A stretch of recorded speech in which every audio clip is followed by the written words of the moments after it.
Wyjątkowe samochody wymagają wyjątkowej oprawy, zaangażowania wielu środków, kupienia paru cennych nabytków. Dlatego zanim pokażę Wam nową, prawie nową Corollę Cross, chciałem pokazać Wam kogoś nowego.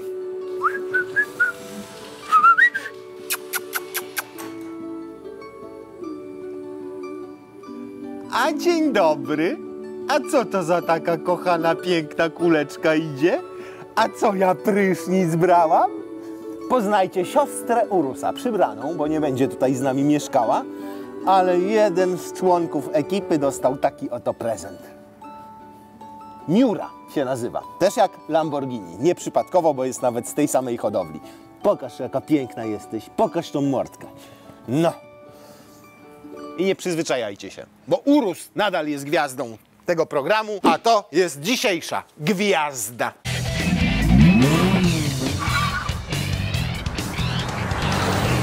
Gwiazda Toyoty, która miała swój debiut 3-4 lata temu, a dosłownie chwilę temu przeszła facelifting. Tak bardzo chwilę temu, że jeszcze nie ma w Polsce ani jednego zarejestrowanego egzemplarza, dlatego nasz przyjechał z Belgii specjalnie na nagrania. Co się zmieniło? Przede wszystkim samochód zmienił się stylistycznie z przodu, bo ma zupełnie nowy zderzak i nowe reflektory. W wersji Style, w wersji Comfort to są reflektory częściowo LEDowe, w wersji Comfort nawet jeszcze halogenowe światła ma do jazdy dziennej, natomiast my mamy wersję Executive i ona dostała matrixy. Oprócz tego, że Executive ma matrixy LED, to ma jeszcze pasek świetlny tutaj w tym miejscu, co jest ostatnio modne u wielu producentów. Są te pasy świetlne i najpierw były z tyłu, teraz są również z przodu. Ten pas świetlny świeci tylko wówczas, kiedy mamy włączone światła mijania. O, i tutaj widzimy ten pas świetny. Natomiast jeżeli jedziemy za dnia, jedziemy tylko z włączonymi światłami do jazdy dziennej, to ten pas świetny nie podświetla się, świecą wyłącznie tutaj te LEDy. Natomiast one też działają teraz w taki sposób, że kierunkowskaz teraz jest wbudowany w tej listwie LED, w tym świetle LED i on zmienia sobie kolor. Biały, pomarańczowy, biały, pomarańczowy, biały, pomarańczowy, pomarańczowy. Co stylistycznie jeszcze się zmieniło? Nowe kolory, nowe felgi 18 bądź 19 cali, w naszym przypadku 19-calowe i wersja Executive ma też inne lampy tylne, ponieważ to jest troszkę taki przydymiony klosz, ma inny kształt, nieco inne wypełnienie niż było w wersji przedliftingowej i jeszcze Toyota zwraca uwagę na jedno. W wersji hybrydowej 2.0, jaką tutaj mamy, nareszcie schowano rurę wydechową głębiej. Jak widzicie Corollę Cross na ulicy, to jak jedziecie za nią, to wystaje odstawszenie tam taka rura wydechowa. No i tu twierdzą, że lepiej to schowali. No więc jak mawiał klasyk, jest lepiej. Niewiele lepiej. Ale lepiej. No, komicznie też wygląda niestety końcówka tego wydechu, bo można było się pokusić o wbudowanie jej jakoś ładnie, albo w ogóle ukrycie i poprowadzenie jej w dół tak, żeby kompletnie nie było jej widać, bo jest po prostu brzydka. Nic się nie zmieniło, natomiast jeżeli chodzi o technologię napędu hybrydowego, bo już 3 lata temu mieliśmy tutaj 5. generację hybrydy i nadal mamy 5. generację hybrydy. Akumulator jest 15% większy, pojemniejszy, natomiast 15% mniejszy gabarytowo niż w generacji 4, a nawet 4,5. Jeżeli chodzi natomiast o napęd, no to podstawą jest tutaj 2-litrowy silnik benzynowy, nadal wolno ssący, moc 152 konie mechaniczne. Oprócz niego jest jeszcze tutaj silnik elektryczny, stosunkowo mocny, bo ma 112 koni mechanicznych. W naszej wersji 4-napędowej mamy jeszcze silnik elektryczny z tyłu, który ma 41 koni mechanicznych i 84 Nm. Łączna moc całego napędu to nie 305 koni, jakby wynikało z dodania wprost mocy wszystkich 3 silników, tylko 197. To jest tak zwana moc systemowa, bo mamy tutaj oczywiście przekładnię hybrydową, skrzynię ECV. Jak tutaj wszystkie te parametry sobie pomnożymy, podzielimy, wyciągniemy z nich pierwiastek, spotęgujemy, następnie nawias otworzymy, w nawiasie dodamy, tutaj nam się poprzecinają te wszystkie momenty obrotowe, moce, no to wychodzi 197 koni. Jak widzieliście, ten silnik jest tam głęboko umieszczony i nie jest to przypadek, ponieważ samochód zbudowano na tej samej platformie, co na przykład zwykłą Corollę albo co Toyotę CHR. I Corolla Cross ma identyczny rozstaw osi co do milimetra jak CHR-ka, ale jest od niej o 10 cm dłuższa, wyższa o 6 cm i troszkę węższa. Pozycjonowany jest ten samochód dokładnie pomiędzy CHR-em a RAV-ką. Jakbyśmy właśnie jego długość porównali do CHR-ki, to będzie 10 cm dłuższy, ale 14 cm krótszy od tej jeszcze produkowanej RAV4, więc to tak idealnie w środek go wpasowano. Zmian po liftingu jest też trochę wewnątrz i o nich powiemy sobie później, jak tam siądziemy, a teraz zaczynamy od tak zwanej dupy strony, bo mamy tutaj w wersji 4-napędowej 390 litrów bagażnika, to sporo więcej niż w CHR-ze, ale ponad 150 mniej niż na przykład w RAV4, ale jeżeli sobie zamówimy wersję z przednim napędem i szczerze mówiąc to uważam, że w tym segmencie i w tym samochodzie ten napęd naprzód w zupełności wystarczy, to będziemy mieli tutaj 60 litrów bagażnika więcej. Ograniczona jest jego pojemność między innymi przez to, że tam mamy silnik elektryczny, więc trzeba było nieco podnieść podłogę. Niemniej szkoda, bo nakuta to. Przecież można było to wszystko, zobaczcie, wymontować, wywalić te plastiki, powypinać. Można było też tę część tutaj usunąć. To jest wszystko na spineczkach. I zobaczcie, jaką część tego bagażnika byśmy odzyskali. Leży nam przecież znacznie niżej ta podłoga. Można było tu pokombinować, po prostu drobnicę jakąś porobić, poprowadzić inaczej, tutaj gdzieś ten przewód, coś pokombinować, a to jest tak zrobione, jakby stwierdzono, kurna, zapomnieliśmy silnika elektrycznego na tylną oś zamontować. No dobra, no to teraz musimy to umieścić w bagażniku, te wszystkie kable poustawiać, poprzesuwać, no i wygląda to tak, jak wygląda. Roleta jest, zobaczymy ile tutaj nam walizek się zmieści z roletką. Oprócz roletki 2 haczyki, oświetlenie LEDowe, nie wzmacniacz, tylko przepraszam, subwoofer od systemu JBL, bo teraz JBL w Executive jest już standardem, nie trzeba za niego dopłacać. No i jeżeli chodzi o bagażnik, byłoby to na tyle szkoda, że nawet tych boczków przynajmniej taką wykładziną nie obito, bo na przykład ten element, który jest bardzo wysunięty od nadkola, będzie się pewnie rysował. Jeżeli zamierzamy jechać z dużymi walizkami, to proszę, jedna nam wejdzie w ten sposób, ale z drugą już będziemy mieli problem, bo jest tutaj troszkę za wąsko. Mianowicie przeszkadza nam ten garb. Ale gdybyśmy mieli drugą taką walizkę, to już nie powinno być problemu, jakoś byśmy pokombinowali i zmieścili. Gdybyśmy chcieli więcej bagażu przewieźć, no to lepiej zdecydowanie używać kabinówek, a jeszcze lepiej złożyć po prostu, znaczy wyciągnąć roletę. Oparcie tylnej kanapy jest regulowane, teraz jest w tym najbardziej spionizowanym położeniu i możemy to zrobić sobie, może nawet nie tak, tylko tę większą dajmy, tę tutaj. I zobaczcie, to nam się wszystko ładnie zamknie. Elektryczna klapa bagażnika, w Executive też seryjna. On w zasadzie ma wszystko w standardzie oprócz szklanego dachu. Fotel pasażera. Nie ma regulacji wysokości. Nawet w wersji Executive, choćbyście dopłacili 50 000 złotych, to Wam regulacji wysokości tego fotela nie zamontują. Ten ma regulację wysokości, ale wyłącznie manualną. Tutaj tym cięgienkiem się podnosi, tu takiego cięgna nie ma. Tu się wszystko robi manualnie. Wszystko, czyli można tylko przesunąć fotel do przodu albo do tyłu i pochylić oparcie, bo jeżeli chodzi o lędźwiowe podparcie, to też regulacji tutaj nie ma. Tutaj jest elektryczne. No ale powiedzmy, że siedzę przyzwoicie, powiedziałbym, choć wolałbym ciutkę jeszcze niżej się opuścić na tym fotelu, ale miejsce na kolana mam, mogę wręcz rozprostować sobie nogi, jak sobie będę gdzieś dalej jechał. Oparcie jest w takiej pozycji, że mogę wygodnie się w podróż udać. No i jak ktoś za mną sobie tutaj usiądzie, no to już nie będzie piał zachwytów, jeżeli chodzi o miejsce na kolana. Przyznaję, ja jestem chłop. Jestem chłop. Tam jakbyśmy posadzili kogoś, kto ma 1,70 m, jakąś panią, chłopaka 1,80 m, to z tyłu dzieciaki, nastolatkowie będą mieli wygodnie. Natomiast jest to typowy rozstaw osi samochodu kompaktowego. Są to typowe wymiary samochodu kompaktowego, plus za to, że rzeczywiście mogę sobie pochylić to oparcie, tak jak w RAV-ce i wtedy mam pozycję tutaj, jeżeli chodzi o plecy, jeżeli chodzi o generalnie podróżowanie w dłuższe trasy bardziej komfortową. Natomiast przez to, że mamy tutaj szklany dach opcjonalny, przez to, że mamy tutaj roletę, to on znacząco obniża nam podsufitkę. Obniża nam podsufitkę i siedzę i już dotykam głową tej podsufitki. W wersjach bez szklanego dachu ten problem nie występuje. To jest dużo lepiej rozwiązane. Ten dach naprawdę, zobaczcie, ile tutaj jest miejsca. Więc tam jest ten dach znacznie podwyższony, bez szklanego dachu i nad głową jest więcej miejsca.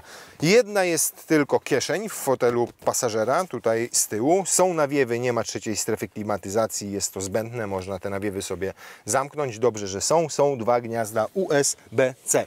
Siedzenia dzielą się w proporcjach 40-60, co utrudnia nieco przewiezienie dłuższych przedmiotów, szczególnie, że nie mamy też rękawa na narty. Więc gdybyśmy chcieli we 4 osoby jechać i jeszcze przewieźć na przykład te narty, to już będzie problem. Są dwa uchwyty na kubki. Dobrze na odpowiedniej wysokości umieszczony jest podłokietnik, więc będzie dosyć wygodnie. Niski jest dosyć tutaj ten tunel środkowy, więc jak usiądzie nam tutaj trzecia osoba, to nawet będzie mogła w tym miejscu trzymać nóżki pod warunkiem, że będzie miała rozmiar tak do 36, czyli raczej będzie to dzieciak. ISOFIXy dobrze dostępne, bo wyjmujemy to i od razu widzimy w pienie, widzimy mocowania, więc nie będzie najmniejszego problemu, żeby wpiąć fotelik.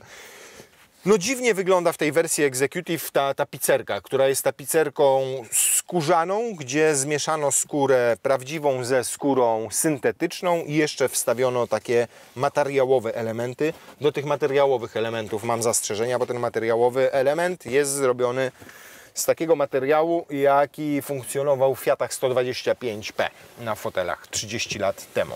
Wykonanie. No, ten segment charakteryzuje się tym, że plastik, plastik, plastik. Chociaż ten plastik, nawet powiem Wam, strukturę ma fajną, przynajmniej nie jest gładki. Miękki element to jest ten element, natomiast no, nie ma nawet kieszeni w drzwiach, żeby można było coś sobie wrzucić, jakieś graty. Niemniej są na przykład uchwyty na kolejne kubki. Czyli każdy z pasażerów, jeżeli dwóch siedzi z tyłu, to ma 2 uchwyty na kubek, po 2 picia. Plus za szeroki otwór drzwiowy, bo te drzwi prawie pod kątem 90 stopni, powiedzmy tam 80, może nawet 85 się otwierają, więc jest szeroki. Minus? A nie! O! Powiem Wam, że to poprawiono akurat. To poprawiono i faktycznie Toyota nawet w informacjach prasowych chwali się, że przede wszystkim Corollę Cross lepiej wyciszyła. Pojawiły się nowe materiały wygłuszeniowe w desce rozdzielczej, ale uwaga, tylko wersję Executive. Jak kupujecie Executive'a, to jest ciszej, bo w desce rozdzielczej są dodatkowe wygłuszenia. Jak kupujecie Comfort Style albo jakąś inną wersję, to nie jest ciszej, bo tam nie ma materiałów wygłuszeniowych. W tylnej części są też wygłuszenia dodatkowe i podobno również w dachu, no ale nie przy szklanym dachu, tylko specjalne wygłuszenia pojawiły się też w dachu, który nie ma szklanego dachu i dobrze, że nie ma szklanego dachu, bo jest rozwiązana roleta i obniża nam ona również przestrzeń nad głową. O ile w tym boczku drzwi szef ten był plastikowy, po prostu z wtryskarki, to tutaj już ten boczek jest miękki i przyjemny, to tutaj jest prawdziwy szef, a nie z wtryskarki, to jest nitka i normalnie ją wstawiono i za to plus, tutaj jest miękko. No wygląda to znacznie lepiej niż przy tylnych drzwiach, natomiast jest smutno. Jest szaro, buro i ponuro. Dodatkowo no niektóre elementy się tak zachowują. Nic nie trzeszczy, nic nie odpada, żeby nie było.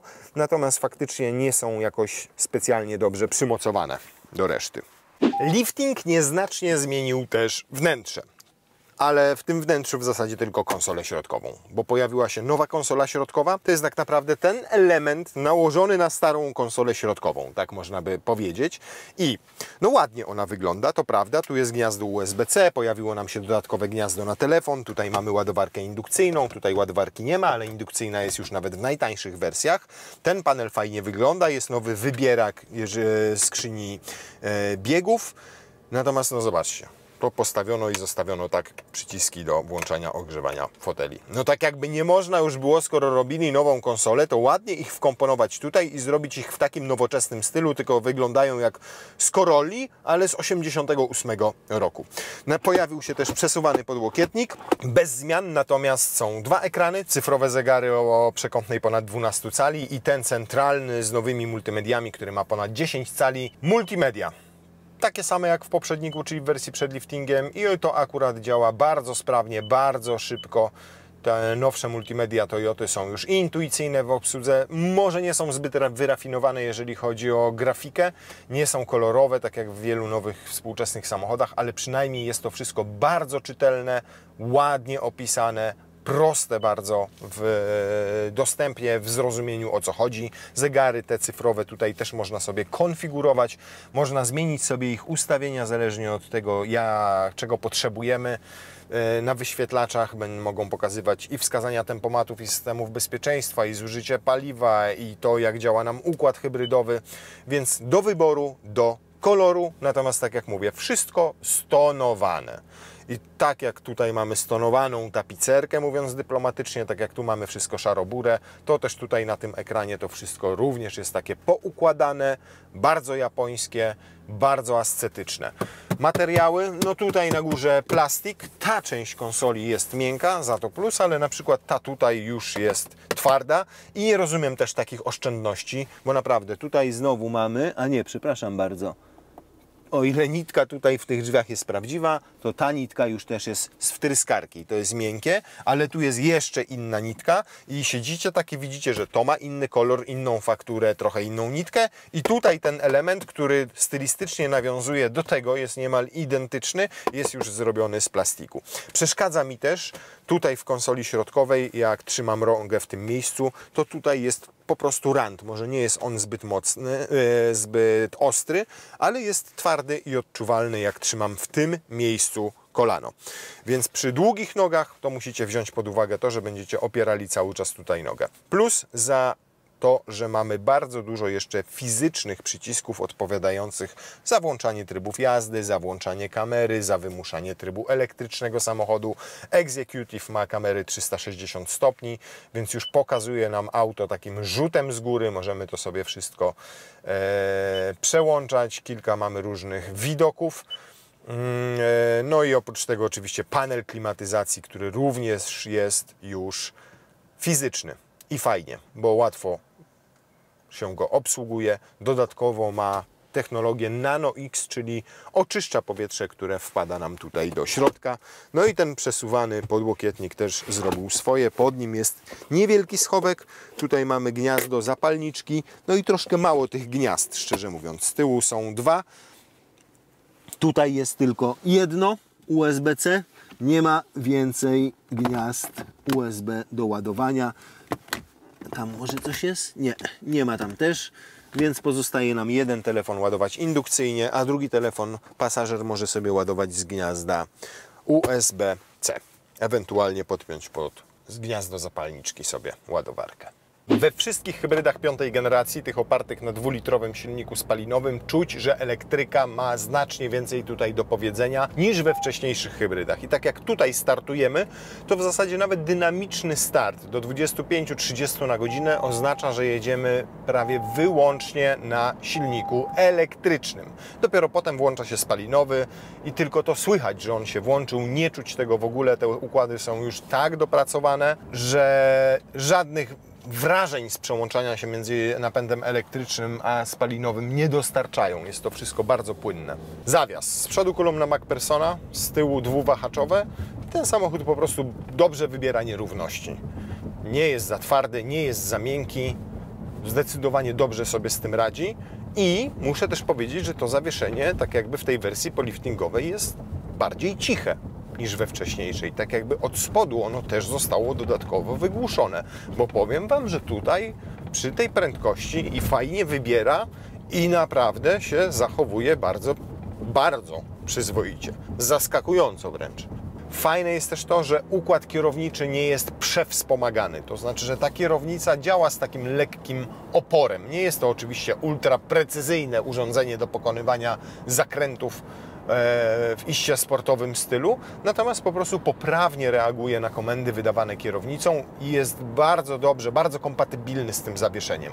Powiedziałbym, że jeżeli chodzi właśnie o zawias, o prowadzenie, o jakość prowadzenia, działanie tego układu kierowniczego całego, to jestem to jak nie Toyota, tak bym powiedział. No owszem, mają doświadczenie przecież z produkcją takich samochodów jak GR Yaris, który świetnie się prowadzi, GR Supra, GR 86 i paroma innymi takimi modelami. Natomiast po Corolli i to podniesionej absolutnie bym się nie spodziewał tak dobrego zawieszenia i tak w porządku układu kierowniczego.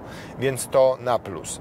Powiecie, że wyje. No tak, przy przyspieszaniu będzie słychać ten silnik, ale taka jest specyfika działania skrzyni ECVT. Odwdzięcza się niezawodnością. No i umówmy się, no nikt jak jedzie normalnie i jak kupuje hybrydę ze świadomością, że ona służy do oszczędzania energii, to nie wbija nogi w podłogę na pedale gazu za każdym razem, gdy startuje od świateł. Tak naprawdę potrzebujecie tylko części energii, tak jak ja teraz, do tego, żeby sprawnie przyspieszyć, a potem i tak zdejmujecie nogę z pedału gazu. Jak normalnie przyspieszamy, jak każdy normalny człowiek, to dźwięk tego silnika spalinowego prawie w ogóle nie przeszkadza. On osiąga 2–2,5 tysiąca obrotów może. Więc nie ma absolutnie tragedii, a jak tylko zdejmuję nogę z pedału gazu i już nie przyspieszam, to nawet teraz zobaczcie, jadę 66 na godzinę i jadę wyłącznie na elektryce. Więc bardzo duży udział ma tutaj elektryka w działaniu całego tego układu. Kiedyś tak nie było, kiedyś silniki elektryczne były skromniejsze, miały mniejszą moc, więc słabiej napędzały auto, przy wyższych prędkościach już nie były w ogóle w stanie go napędzić. Do tego akumulatory były większe, ale mieściły mniej energii. Teraz są bardziej kompaktowe, lżejsze, a jednocześnie bardziej pojemne energetycznie, mają większą gęstość energii. Efekt tego jest taki, że te układy działają znacznie lepiej. Sama przekładnia hybrydowa też jest sprawniejsza. Też powiedzmy może o 30% mieć zwiększoną sprawność, efektywność, a jednocześnie mieć mniejsze gabaryty i mniejszą masę. To wszystko wpływa na to, że te hybrydy piątej generacji, w przypadku Toyoty i Lexusa, naprawdę znacznie lepiej jeżdżą niż ta jedna czy dwie generacje wcześniej, gdzie ten udział spalinowego silnika był większy, a elektrycznego mniejszy. Na plus na pewno widoczność, bo słupki A nie są zbyt masywne. Tutaj mamy jeszcze takie wizjerki niewielkie. Lusterka są przymocowane nie do słupka A ani do drzwi na wysokości szybki, tylko są przymocowane do blachy na drzwiach, do stali. Lusterko wsteczne pokazuje mi ładnie cały obszar za samochodem. Boczne lusterka są stosunkowo duże, powierzchnia bocznych szyb jest duża i gdzie się nie obejrzę, tam naprawdę mam super widoczność. Nawet tam z tyłu jeszcze ma okienka na przestrzeni bagażowej boczne, więc naprawdę zaskakująco dobrze w każdym kierunku wszystko widać. Ciekawe, w jakim trybie jedziemy, bo jeszcze oprócz tego, że mamy tryb Eco, że mamy tryb Normal, że mamy tryb Power, to jeszcze pojawił nam się jeden tryb w wersji 4-napędowej, czyli Snow Extra. I jak go sobie uruchomimy, no to ten silnik elektryczny na tylnej osi działa w zasadzie cały czas. Te 41 koni i 84 Nm dbają non-stop o to, żebyśmy mogli wyjechać choćby ze śniegu. To jest tryb, którego powinno się używać na przykład w górach, jak jest oblodzona droga, i Toyota twierdzi, że to jest nawet lepsze i skuteczniejsze rozwiązanie niż te oparte na sprzęgłach, na przykład takich Haldexach, ponieważ działa znacznie szybciej. Jako że to jest silnik elektryczny, to w ułamku sekundy w zasadzie dostarcza nam moment i moc na tylnych kołach. No, natomiast jego wadą jest niewątpliwie to, że ma stosunkowo niewielką moc i moment obrotowy, ale to ma służyć nie do sportowej, szybkiej jazdy, tylko ma służyć to przede wszystkim temu, żebyśmy mogli podjechać pod stromą i ośnieżoną drogę. Z doświadczeń wiem, że jak ten akumulator jest naładowany, jak tak samochód nie stoi na podjeździe, nie pracuje mu cały czas ta elektryka, tylko jak już ma te 3/4 baterii i tam zużywa ją sobie do 1/3, 3/4, 1/3, to rzeczywiste zużycie w mieście to spokojnie się wyrabiacie w 4–4,5 litra. I jak jedziecie takimi bocznymi drogami, to będzie też to 4,5 do 5 litrów. Nawet jeżeli się przyspiesza, nawet jeżeli się wyprzedza, natomiast nas interesuje też to, jak to będzie w trasie, bo skoro dostajecie już samochód kompaktowy z sporym, a przynajmniej ustawnym bagażnikiem, tak jak tutaj widzieliśmy to na naszym przykładzie i walizkach, no to chcielibyście już pojechać gdzieś dalej. Pasjonująca Toyota. Fajnie bardzo działa automatyczna rekuperacja, bo gdy tylko czuję, że przed Wami ktoś jedzie, to wystarczy, że zdejmiecie nogę z pedału gazu i on sobie sam hamuje, i to hamuje dosyć mocno. I hamuje nie fizycznymi hamulcami, tylko hamuje przede wszystkim generatorem, czyli rekuperacyjnie. Jak hamuje rekuperacyjnie, no to oszczędza Wam tarczę, oszczędza Wam klocki hamulcowe, a przede wszystkim oszczędza Wam prawą nogę, bo nie musicie w ogóle kłaść jej na pedale hamulca. Absolutnie wszystkie te wolniejsze manewry, czyli jedziemy w korku, wjeżdżamy na rondo, włączamy się do ruchu, jest ten ruch taki bardziej zagęszczony, wszystkie te manewry robi na elektryce. W ogóle nie włącza silnika spalinowego. Teraz jadę za jakąś koparą, tam 3 samochody przed nami i cały czas korzysta to auto wyłącznie z elektryki. W mieście, tak realnie, jak dojeżdżacie do pracy albo wracacie, mówię oczywiście o obszarze typowo miejskim, gdzie obowiązuje ograniczenie prędkości do 50 km na godzinę. Nawet 80% czasu będzie działała głównie elektryka. Tylko 20% tego czasu będzie pracował silnik spalinowy. Tak przynajmniej wynika ze statystyk, nawet nie tyle statystyk, które w badaniach to pokazały, tylko ze statystyk, jakie są w systemach Toyoty, które zbierają wszystkie informacje ze wszystkich samochodów i tam im pokazuje, tam możecie sobie w aplikacji nawet sami sprawdzić, ile czasu, jaki dystans samochód przejechał wyłącznie na prądzie, a jaki w trybie hybrydowym. No jest sporo ciszej niż w przedliftowej Corolli Cross. Zdecydowanie poprawiono rzeczywiście to wyciszenie. Tam użytkownicy narzekali. Jedną z rzeczy, na którą narzekali, to było fatalne wygłuszenie auta. Myślę, że jakbyśmy nie mieli szklanego dachu, tylko klasyczny, byłoby jeszcze lepiej, ale wynik na poziomie 69 dla tej klasy to jest naprawdę dobry wynik. A na takich asfaltowych odcinkach to nawet będzie 67-68, więc jest nieźle, biorąc pod uwagę, że Panamera tutaj zrobiła nam ponad 70. Oczywiście jeździliśmy to autami, które robiły wyniki 66 na przykład, to już jest super wyciszone auto, ale 68-69 to jest dobry rezultat w przypadku kompaktowego, takiego kompaktowego auta jak to. Lepiej moim zdaniem jest wyciszony od podłogi, lepiej jest wyciszony, jeżeli chodzi o drzwi, choć tym głośno się nie chwalą, od szumów powietrza i oczywiście mówimy o sytuacji, kiedy jedziemy stabilnie, ze stabilną prędkością, a nie przyspieszamy na przykład. Myślę, że gdybyśmy mieli klasyczny dach, byłoby jeszcze lepiej i ten szklany, szczerze mówiąc, odradzam Wam, bo podnosi środek ciężkości, bo kosztuje dodatkowo chyba 5000 zł, bo ma fatalnie rozwiązaną tą roletę, która obniża nam podsufitkę i ogranicza przestrzeń nad głową, szczególnie na tylnych fotelach. No i po czwarte dlatego, że będzie nam trochę podnosił hałasy we wnętrzu. Zużycie paliwa podczas jazdy stabilnej, bez nagłych przyspieszeń, bez zwalniania na drodze ekspresowej. Przed chwilą było 5,3, a teraz tylko zdjąłem nogę z pedału gazu, żeby zjechać z ekspresówki i już 5,1, już działa wyłącznie silnik elektryczny, spalinowy jest odłączony i zobaczcie, jak szybko spada. Więc rzeczywiście możemy liczyć na spalanie, jak jedziemy przepisowo 120 na godzinę, w okolicach 5 litrów. A jeżeli tak, to choć auto nie ma spektakularnie dużego baku paliwa, bo tylko 43 litry, to i tak przejeżdżamy w takich warunkach 800 km. A jeżeli będziemy jeździli głównie po mieście, głównie bocznymi drogami, to wierzcie mi, że latem jest możliwe do osiągnięcia zasięg na poziomie 1000 km. Przy 43-litrowym zbiorniku paliwa, który ile kosztuje?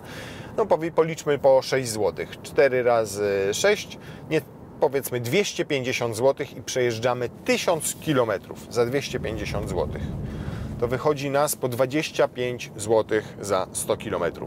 Bardzo dobry wynik. I tak, hybryda jak każdy inny napęd ma swoje wady, szczególnie ta z bezstopniową skrzynią biegów ECVT. Będzie to na przykład ten efekt braku zmiany przełożeń podczas przyspieszania, wkręcanie silnika na wysokie obroty itd., ale z drugiej strony jest wolnosący silnik, nieuturbiony, minimalna ilość osprzętu, nie ma tutaj rozrusznika, więc wyeliminowano też wiele rzeczy z tego układu, takich, które potencjalnie mogłyby się zepsuć i jest to po prostu niezawodne. No i po to ludzie kupują hybrydy. Ona ma i swoje wady, i swoje zalety. Absolutną zaletą jest zdecydowanie to. Tylko nie jest to też stworzony samochód dla ludzi, którzy jeżdżą bardzo dynamicznie, którzy lubią często wciskać gaz w opór, którzy jeżdżą zero-jedynkowo, którzy jeżdżą szybko, a nie zgodnie z przepisami. To zdecydowanie nie. I to trzeba sobie głośno i otwarcie też powiedzieć. Nawet wyłączę kontrolę trakcji. A co? Proszę. Mamy ready. I teraz tak, 7,5 sekundy, tak jak powiedziałem, to jest dana, jaką podaje producent. Ale tę daną podaje się oczywiście dla samochodu z kierowcą, który waży 75 kg około i z połową baku paliwa albo z 3/4. Tu mamy pełen bak paliwa, kierowcę, który waży więcej, silnego i oprócz tego mamy na przykład JBL-a z 9 głośnikami, subwooferem w bagażniku, mamy szklany dach, mamy silnik elektryczny na tylnej osi, w związku z czym dźwigamy tutaj na barkach tego samochodu trochę więcej kilogramów niż przewiduje producent. No ale zobaczymy. Dobra. I pierwszy efekt tego odepchnięcia się, powiem Wam, jest niezły. Ale 7 sekund i pół nie zrobił. Zrobił 8,36. 8,36 to i tak jest niezły wynik. Jak na samochód tej klasy. Wstydu nie ma. Reset. Ale ten pierwszy efekt odepchnięcia się naprawdę jest zaskakujący, bo czuć ten moment obrotowy, który idzie z silnika elektrycznego przede wszystkim. Teraz 8,5. Proszę bardzo. Ale tak jak powiedziałem, spodziewałem się tego, bo w stosunkowo niewielkim aucie jest dodatkowych pewnie z 200 kg, tak myślę. Moja dodatkowa masa silnego sprzętu, dachów, JBL i całej reszty. I jeszcze jedną fajną rzecz silny teraz zauważył, nawet nie ja. Do tej pory, żeby wyłączyć system ostrzegający Was o przekroczeniu prędkości, ten dźwiękowy, to musieliście się tutaj zagłębiać w menu ustawienia, strzałeczką w dół wyłączyć. A teraz proszę, pojawiła się ikonka na ekranie głównym, tylko raz to klikacie, jest już wyłączone, bo tutaj w ustawieniach wyłączacie ten system całkowicie.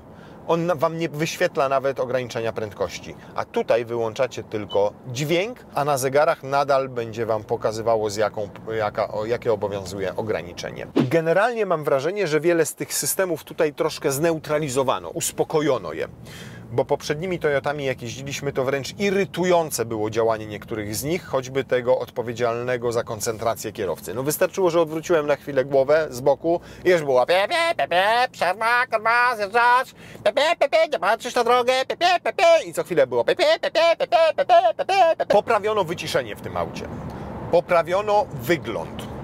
Niektóre rzeczy tak poprawiono, że nie do końca, jakby się niektórym nie chciało. Poprawiono na przykład konsolę centralną i zostawiono przełączniku jak z Autosana i do tego zrobiono to, poszerzono w taki sposób, że tutaj cały czas czuję, że opieram nogę o coś twardego i nieprzyjemnego w odczuciu. Do samego napędu hybrydowego, jeżeli chodzi o zużycie paliwa, jeżeli chodzi o jego dynamikę, jeżeli chodzi o to, jak często używa elektryki do napędzania go, jeżeli chodzi o zawieszenie, naprawdę nie mam uwag. Ten samochód bardzo przyjemnie i fajnie jeździ. Mam uwagi co do jakości wykończenia w niektórych miejscach, do materiałów, do tego, że stwierdzono w informacji prasowej: o, teraz rura wydechowa, lepiej. I stajesz za samochodem i mówisz: no, niewiele, ale lepiej. Czy do tego bagażnika, który tak rozwiązano dziwacznie, naprawdę on mógł być głębszy, gdyby tylko pokombinowano i trochę pomyślano, czy tak jak ten szyberdach. No ma takie jakieś dziwne, niezrozumiałe dla mnie mankamenty ten samochód. Jakby to one wynikały z tego, że ktoś pewnych rzeczy nie przemyślał. Dużo jest bardzo przemyślanych, napędowo jest to super samochód. Jeżeli chodzi o prowadzenie, nie można mu wiele zarzucić, poprawiono wyciszenie. Więc jeżeli komuś zależy na oszczędzaniu paliwa, na niezawodności, na tym, że po prostu jeździ samochodem latami i nie robi w nim nic, tylko wlewa paliwo, a do tego potrzebuje przestrzeni, do tego potrzebuje crossovera czy tam SUV-a, do tego chce mieć napęd na tylną oś, żeby mieć lepszą trakcję, to tak, to jest dobry wybór. Natomiast jeżeli nie potrzebujecie napędu na 4 koła, to nawet lepiej, bo będzie taniej i będzie więcej miejsca w bagażniku i nie zamawiajcie, pamiętajcie tego. I myślę, że bez tych dwóch rzeczy Corolla Cross będzie jeszcze lepszym samochodem.